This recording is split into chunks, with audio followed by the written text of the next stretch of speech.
Do you guys know that literature में भी हम इंडक्टिव एंड डिडक्टिव अप्रोचेस को अप्लाई कर सकते हैं? किस तरीके से? First of all let's just understand the difference between deductive and inductive approach in literature. Deductive approach generally कहती है कि हमारे पास ऑलरेडी एक थियोरी है, उसको हम अप्लाई करके देखना चाहते हैं। इसी वजह से डिडक्टिव अप्रोच को हम लोग कहते हैं that we here move from something which is very much specific और general to something which is particular.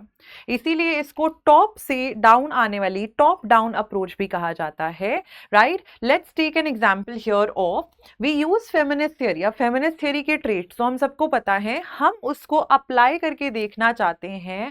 The characterization of Nora, how as a character she is portrayed in Henrik Ibsen's the Doll's House, right? On the other hand अगर मैं inductive method की बात करूं, यहाँ पे हम particular चीजों को देखते हैं जहां से हम थ्योरी क्रिएट करना चाहते हैं, right? That is why inductive approach is generally termed as bottom से हम एक अप चल रहे हैं, it is termed as bottom up approach. यहाँ पे पर्टिकुलर चलेंगे, उससे एक नई थ्योरी क्रिएट होगी।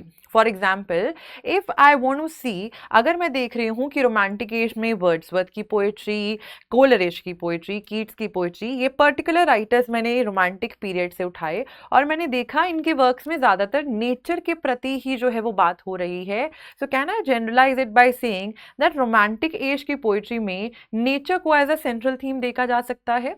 तो ये अप्रोचेस सिर्फ और सिर्फ आपके बाकी क्वांटिटेटिव मेथड्स में तो लगती ही लगती हैं, लेकिन लिटरेचर में भी लग सकती हैं। सो आगे से ध्यान दीजिएगा whenever you are studying research portion in your UGC NET paper two English as well.